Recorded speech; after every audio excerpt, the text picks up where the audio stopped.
Hi friends, welcome to Telangana exams YouTube channel.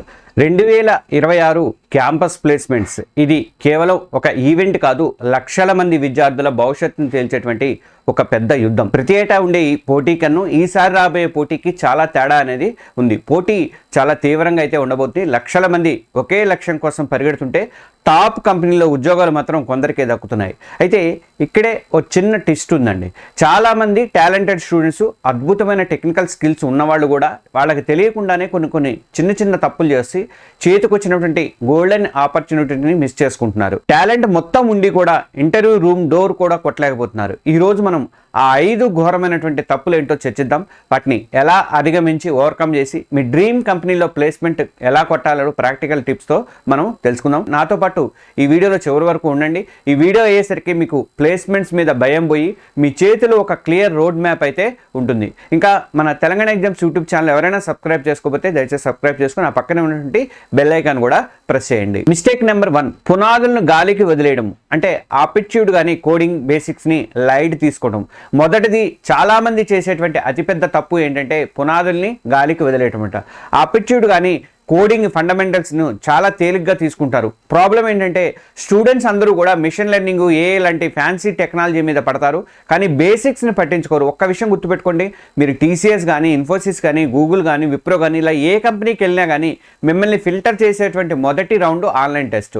అందులో ఉండేవి అవే అనమాట. అంటే ఏవి quantitative aptitude, logical reasoning and basic coding. ఇక్కడ తీవ్రత ఎలా ఉంటుందంటే మీకు ఒక షాకింగ్ నిజం చెప్పాలంటే దాదాపు 80% స్టూడెంట్స్ ఈ మొదటి రౌండ్లోనే వాళ్ళు ఇంటి ముఖం పడతారనమాట. మీరు ఎంత పెద్ద కోడింగ్లో తోపైనా సరే, మీ రెజ్యూమేలో ఎన్ని అద్భుతమైన ప్రాజెక్టులు ఉన్నా సరే, ఈ ఫస్ట్ గేట్ మీదుగా దాటకపోతే మాత్రం మీ టాలెంట్ చూపించే ఛాన్స్ అనేది మీకు రాదు. రిక్రూటర్కు మీరు ఉన్నారన్న విషయమే అసలు తెలియదు అనమాట. ఊహించుకోండి, మీ డ్రీమ్ కంపెనీ క్యాంపస్కి వచ్చింది, తర్వాత కానీ మీరు ఒక సింపుల్ ఆప్టిట్యూడ్ టెస్ట్ని క్లియర్ చేయలేకపోయారు, దాంతో ఇంటర్వ్యూకి వెళ్ళలేకపోయారు. ఆ ఫీలింగ్ ఎలా ఉంటుందో మీ మాటల్లో అయితే చెప్పలేము, మన మాటల్లో చెప్పుకోలేము. ఎంత బాధ ఉంటుందో అది. మీ 4 ఏళ్ల కష్టం మొదటి అడుగులోనే బూడిదలో పోసిన పన్నీర్ అయితే అవుతుంది. మరి దీనికి సొల్యూషన్ ఏంటంటే, సొల్యూషన్ చాలా సింపుల్ అండి, కానీ దానికి కమిట్మెంట్ అయితే కావాలి మీకు. ప్లేస్మెంట్స్ అనేవి ఫైనల్ ఇయర్లో కదా అని అప్పటిదాకా మనం ఖాళీగా కూర్చోవద్దు. First year and second year, మీరు ఫస్ట్ ఇయర్లో ఉన్నారా, గ్రేట్. ప్రతిరోజు కూడా జస్ట్ 1 గంట ఆప్టిట్యూడ్ కాన్సెప్ట్లను, పర్సంటేజ్ కానీ, టైమ్ అండ్ వర్క్ కానీ ఇలాంటి వాటికి కేటాయించండి. దాంతోపాటు సి లేదా పైథాన్లో ఫండమెంటల్స్, లూప్స్ కానీ, కండిషన్స్ మీద గట్టి పట్టు అయితే సాధించండి. ఇక థర్డ్ ఇయర్కి వచ్చేసరికి ఈ స్టేజ్లో డేటా స్ట్రక్చర్స్, ఆల్గారిథమ్స్ లాంటి కీలకమైన టాపిక్స్ మీద మీరు ఫోకస్ అయితే చేయండి. హ్యాకర్ ర్యాంకు, లీడ్ కోడ్ వంటి ప్లాట్ఫామ్లలో రోజుకి కనీసం 2 ప్రాబ్లమ్స్ సాల్వ్ చేయడం అనేది ఒక అలవాటుగా అయితే మీరు మార్చుకోండి. ఇక ఫోర్త్ ఇయర్కి వచ్చేసరికి ఇది యుద్ధం సమయము. ఇక ప్రాక్టీస్ తప్ప మరో ఆలోచన అనేది మీకు ఉండకూడదు అన్నమాట. టీసీఎస్, ఎన్క్యూటీ కానీ, ఇన్ఫోసిస్ సంబంధించిన టీక్యూ కానీ ఇలాంటి కంపెనీ స్పెసిఫిక్ మాక్ టెస్ట్లు అయితే కంపల్సరీగా రాయండి. పాత పేపర్లు తిరగండి. ఇలా చేస్తే అసలు ఎగ్జామ్ రోజు మీకు అంతా కూడా ఈజీగా అనిపిస్తుంది. గుర్తుపెట్టుకోండి, రోమ్ నగరం అనేది ఒక్క రోజులో కట్టలేదు, మీ స్కిల్స్ కూడా అంతే. ప్రతిరోజు వేసేటువంటి ఒక చిన్న అడుగే చివరికి మిమ్మల్ని సక్సెస్ వైపు తీసుకెళ్తుంది. ఇక మిస్టేక్ నెంబర్ 2 ఏంటంటే కథ లేని రెజ్యూమే. అంటే స్టోరీలెస్ రెజ్యూమే ఉంటే కష్టము. రెండో అతిపెద్ద తప్పు ఏంటంటే మీ గురించి చెప్పేటువంటి మొదటి కథ. అంటే మీ రెజ్యూమేను ఒక బోరింగ్ డాక్యుమెంట్ లాగా మీరు మార్చుకోవడం అనమాట. ఇక్కడ ప్రాబ్లం ఏంటంటే చాలామంది చేసే పని ఏంటంటే ఇంటర్నెట్ నుండి ఒక టెంప్లెట్ డౌన్లోడ్ చేసుకుంటారు, అందులో పేరు, మార్కులు, టెక్నికల్ స్కిల్స్ నింపేస్తారు. పక్కవాడి రెజ్యూమ్లో పైథాన్ కానీ, జావా, మెషిన్ లెర్నింగ్ లాంటి పదాలు ఏమైనా ఉంటే అవే పదాలు తమ రెజ్యూమ్లో కాపీ చేసి పెట్టేసుకుంటారు. చివరకు 100 మంది రెజ్యూమ్లు కూడా ఒకేలాగా జీవం లేకుండా కనిపిస్తూ ఉంటాయి అనమాట. తీవ్రత ఎలా ఉంటుందంటే ఇక్కడ ఒక భయంకరమైన నిజం ఉంది. ఒక రిక్రూటర్ మీ రెజ్యూమేని చూసేది జస్ట్ 6 నుంచి 10 సెకండ్లు మాత్రమే, 6 to 10 సెకండ్స్ మాత్రమే.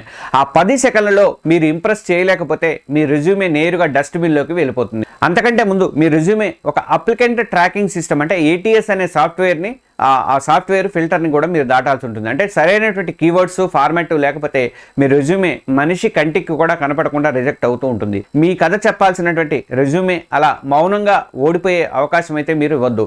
దీనికి మరి సొల్యూషన్ ఏంటంటే మీ రెజ్యూమే ఒక పేపర్ ముక్క కాదు, అది మీ పర్సనల్ బ్రాండ్, అది ఒక కథ, ఆ కథలాగా చెప్పాల్సి ఉంటుందంట.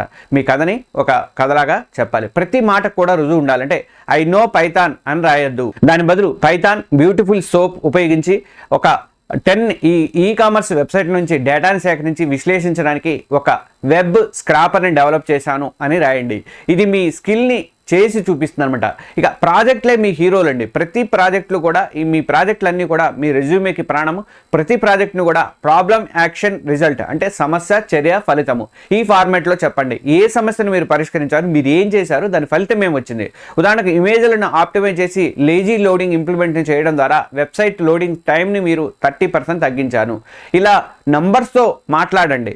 ఇక గిట్ హబ్ మీ ప్రొఫైలే మీ ఆస్తి అనమాట. మీ కోడింగ్ స్కిల్స్కి అసలు సాక్ష్యం ఏంటంటే మీ గిట్ హబ్ ప్రొఫైలు.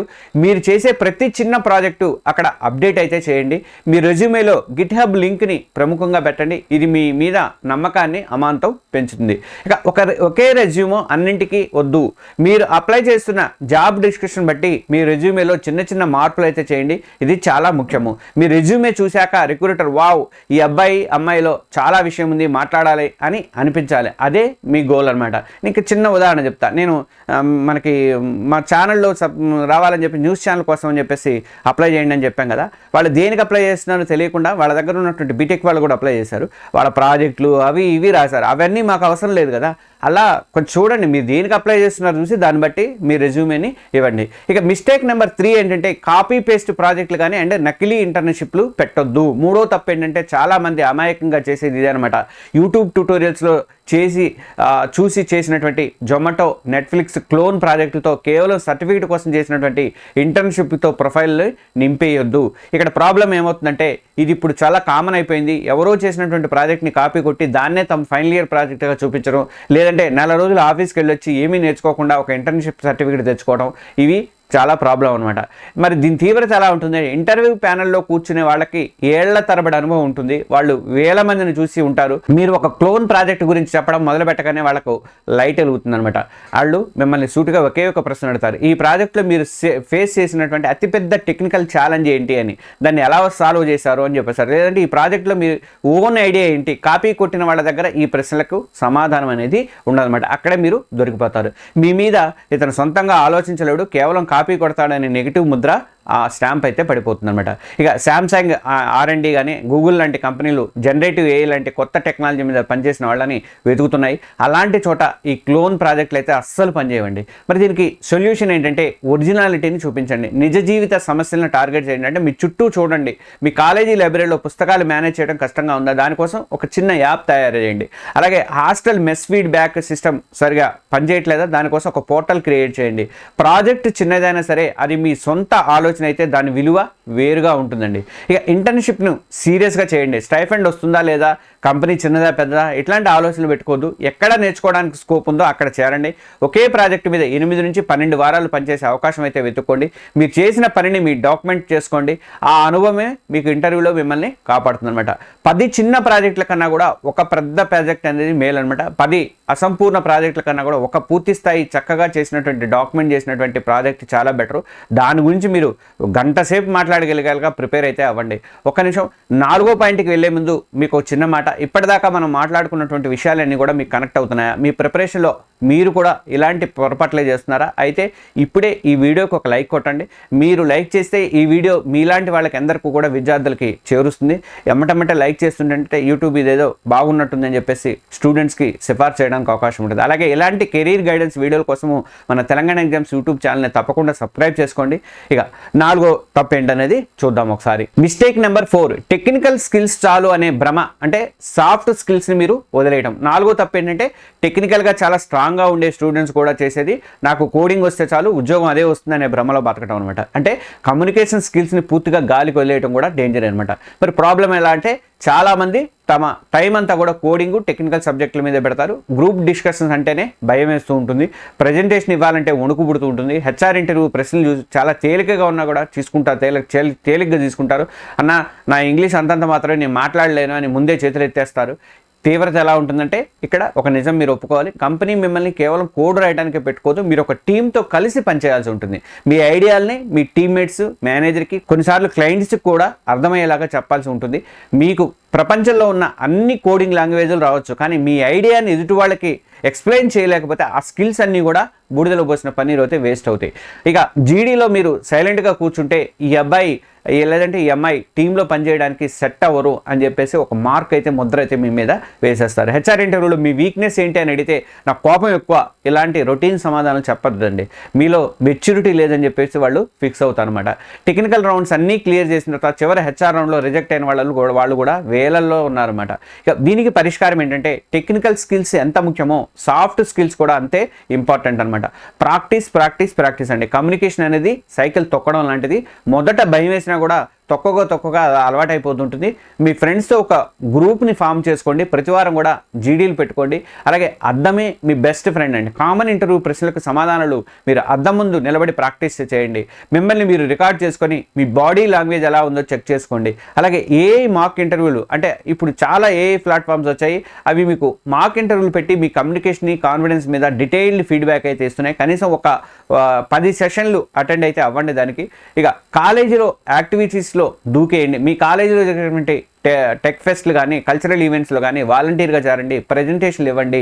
ఇది మీలో ఉన్నటువంటి స్టేజ్ ఫియర్ని మొత్తాన్ని కూడా పోగొడుతుంది. మీరు ఇంగ్లీష్లో స్పీచెస్ ఇవ్వాల్సిన పని లేదండి, మీరు చెప్పాలనుకున్నది క్లియర్గా కాన్ఫిడెంట్గా చెప్పగలిగితే చాలు అనమాట. ఇక 5వ మిస్టేక్, అతిథిలాగా ఇంటర్వ్యూకి వెళ్ళడం, అంటే కంపెనీ గురించి జీరో రీసెర్చ్ చేసి వెళ్ళడం అనమాట. ఇక ఫైనల్ మిస్టేక్ చిన్నదిగా కనిపించినప్పటికీ కూడా మీ సక్సెస్ను ఛాన్స్ని దారుణంగా దెబ్బతీసేటువంటి తప్పు ఇదే అనమాట. మీరు ఇంటర్వ్యూకి వెళ్తున్న కంపెనీ గురించి ఏమీ తెలుసుకోకుండా ఒక గెస్ట్ లాగా వెళ్ళడం అనేది చాలా డేంజర్ మీకు. దీని ప్రాబ్లం ఏంటంటే చాలామంది ఇంటర్వ్యూ ముందు రోజు రాత్రి కూడా ఆప్టిట్యూడ్ ఫార్ములాలు కానీ కోడింగ్ ప్రాబ్లమ్స్ కానీ చూసుకుంటారు, కానీ తమ వెళ్ళేటువంటి కంపెనీ ఏంటి, వాళ్ళ ప్రొడక్ట్స్ ఏంటి, వాళ్ళ లేటెస్ట్ న్యూస్ ఏంటి, ఇవన్నీ తెలుసుకోవడానికి కనీసం ఒక 15 నిమిషాలు కూడా కేటాయించరు.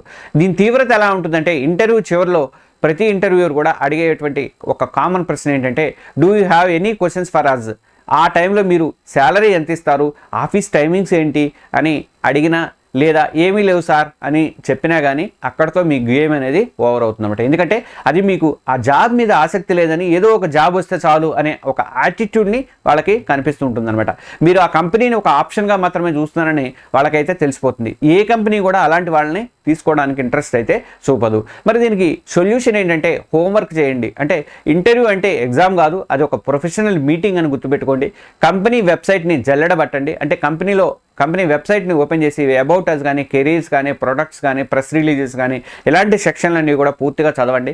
వాళ్ళ మిషన్ ఏంటి అనేది మీకు స్పష్టంగా అర్థమవుతుంది. ఇక లేటెస్ట్ న్యూస్ ఫాలో అవ్వండి. ఆ కంపెనీ ఈ మధ్య ఏమైనా కొత్త ప్రాజెక్ట్ లాంచ్ చేసిందా, లేదంటే అవార్డులు ఏమైనా గెలిచిందా? ఉదాహరణకు మీరు మైక్రోసాఫ్ట్ ఇంటర్వ్యూకి వెళ్తుంటే వాళ్ళ కోపైలట్ కానీ అజూర్ ఏఐ సేవల గురించి కూడా కంపల్సరీగా తెలుసుకోవాల్సి ఉంటుంది. మీరు ఎల్ఎన్టీకి వెళ్తున్నారు అనుకోండి, వాళ్ళు కడుతున్నటువంటి కొత్త మెగా ప్రాజెక్టుల గురించి తెలుసుకోవాల్సి ఉంటుంది. ఇక స్మార్ట్ ప్రశ్నలు అడగండి. మీ రీసెర్చ్ ఆధారంగా కొన్ని తెలివైన ప్రశ్నలు రెడీ చేసుకోండి. ఉదాహరణకు మీ కంపెనీ సస్టైనబుల్ ఎనర్జీ సొల్యూషన్లో చాలా ఇన్వెస్ట్ చేస్తుందని నేను చదివాను, ఫ్రెషర్గా అలాంటి ప్రాజెక్టులో నేను కాంట్రిబ్యూట్ చేయడానికి ఎలాంటి అవకాశాలు ఉంటాయి? ఇలాంటి క్వశ్చన్ అడిగితే ఎంత బాగుంటుంది చూడండి. ఇక అది కాకుండా ఇంకోటి, ప్రస్తుతం ఈ రోల్లో ఉన్న టీం ఎదుర్కొంటున్నటువంటి అతిపెద్ద ఛాలెంజ్ ఏంటి, ఒక కొత్త ఎంప్లాయీగా నేను దానికి ఎలా సహాయపడగలను, అలాగే ఈ రోల్లో చేరిన ఒక వ్యక్తికి టిపికల్ కెరీర్ గ్రోత్ పాత్ ఎలా ఉంటుంది? ఇలాంటి ప్రశ్నలు మీరు అడిగితే మీరు కేవలం ఉద్యోగం కోసం రాలేదు, ఆ కంపెనీ ఎదుగుదలలో భాగం అవడానికి వచ్చారు అని చెప్పేసి వాళ్ళకైతే నమ్మకం కలుగుతుంది. ఇది మిమ్మల్ని 100 మందిలో కూడా ప్రత్యేకంగా నిలబెడుతుంది. చూసారా ఫ్రెండ్స్, ఈ 2026 క్యాంపస్ ప్లేస్మెంట్లో మీరు అస్సలు చేయకూడనటువంటి 5 తప్పులు ఇవే. ఒక్కసారి వాటిని ఏంటనేది రివైండ్ చేస్తాను, చూడండి, గుర్తు చేసుకుందాం. నెంబర్ 1, ఆప్టిట్యూడ్ కోడింగ్ బేసిక్స్ని లైట్ తీసుకోవద్దు. రెండోది, కథ లేని బోరింగ్ రెజ్యూమ్ని మీరు క్రియేట్ చేయవద్దు. మూడోది, కాపీ పేస్ట్ ప్రాజెక్టులతో ప్రొఫైల్ని నింపొద్దు. 4, సాఫ్ట్ స్కిల్స్ అవసరం లేదనే భ్రమలో ఉండొద్దు. 5వది, కంపెనీ గురించి రీసెర్చ్ చేయకుండా ఇంటర్వ్యూకి వెళ్ళడం కూడా చాలా మిస్టేక్ అనమాట. ఈ తప్పులు చిన్నవిగా అనిపించినా ఇవే మీ కెరీర్ని నిర్ణయిస్తాయి, గుర్తుంచుకోండి. క్యాంపస్ ప్లేస్మెంట్స్ అంటే కేవలం ఏదో టాలెంట్ కాదు, కరెక్ట్ స్ట్రాటజీ కూడా. ఈరోజు మనం చర్చించుకున్నటువంటి పాయింట్స్ అన్నీ కూడా మీరు ఫాలో అయితే, ఈ తప్పుల్ని సరిదిద్దుకుంటే మీరు 2026 ఈ సంవత్సరం ప్లేస్మెంట్స్ యుద్ధంలో మీరు తప్పకుండా విజయం సాధిస్తారు. మిమ్మల్ని మీరు నమ్మండి, మీ ప్రిపరేషన్ నమ్మండి. ఈ వీడియో మీ ప్రిపరేషన్కి హెల్ప్ అయిందని నమ్ముతున్నాను. మీ ప్లేస్మెంట్ జర్నీలో మీరు ఎదుర్కొంటున్నటువంటి అతిపెద్ద ఛాలెంజ్ ఏంటో, లేదా ఇంకా మీకు ఏ టాపిక్ మీద వీడియో కావాలో కింద కామెంట్స్లో చెప్పండి. మీ అందరికీ కూడా all the very best. Thank you. Next వీడియోలో కలుద్దాం. Thank you.